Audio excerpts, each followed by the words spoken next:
Animating effects like smoke can be made much more fun and manageable by learning a few tricks. And knowing how to make looping animations like this will also allow you to make all sorts of really cool cycling animations with the same methods. Just as important as the motion itself is how you draw your shapes. Always avoid symmetry, aka two sides mirroring each other, and repetition, making each curve or arc the same size. In the case of a wisp of smoke, there should be variation in the thinness and thickness of the shape, and that thickness tends to build up most around curves, when the shape is changing direction. To start animating this type of smoke, it's easiest to start with just a line. On a separate layer if possible, mark a point for it to start at, and draw in a line above where the smoke will dissipate. The waves of this line will generally start out small at the base, and then get larger as they rise up, like it's getting spread out by wind.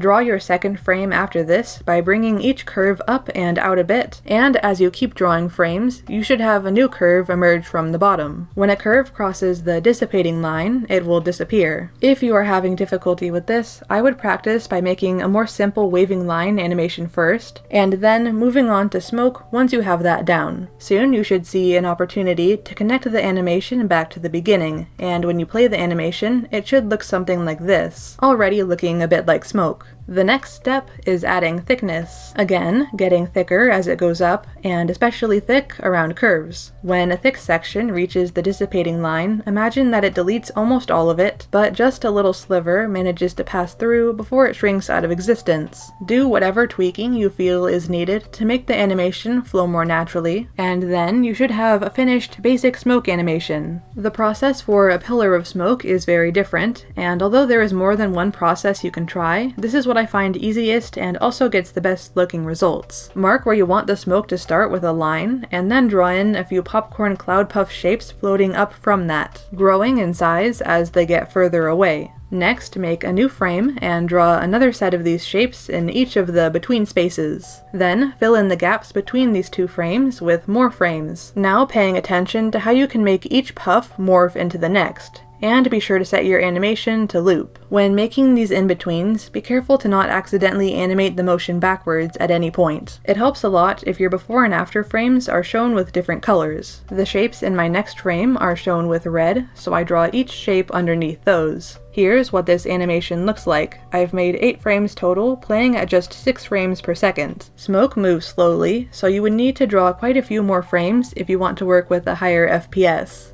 Next, you'll need to make a new layer if you can, and lower the opacity of the first smoke layer. On this new layer, draw yet another set of popcorn shapes, covering the gaps of the first smoke layer's first frame. It's really just the same thing again. Make your second frame on top of the first set's second frame, again covering the gaps. Then hide the first smoke layer and make all of your in-between frames, same amount as before. Bring the first smoke layer back in, and it should look something like this. Now, starting to look like an actual pillar of smoke. Next, I lower the opacity of both layers, and trace over the 2 outer sides to create the outline. Usually, you'll want to have shapes inside the silhouette to give the smoke some form. These shapes are where light is hitting, most likely from the sky above. Use the popcorn shapes as a guide to make this easier. Pick one to add a light shape to, and then go frame by frame and add it to the same popcorn until it looks continuous like this. Then repeat, adding more light shapes of varying sizes. These shapes don't need to, and probably shouldn't, stay consistent throughout the animation, instead gradually changing. You can add 2 or 3 shapes to the same popcorn that merge together, make one shape break apart into 2, shrink until they disappear, or you can also start a new shape halfway up the pillar that begins small and then expands. Watch your animation carefully to make sure that everything flows smoothly and that no shapes appear or disappear suddenly. If it all looks good, you can fill it in with color and add whatever extra effects you like. I added a dark to light gradient and then called this done.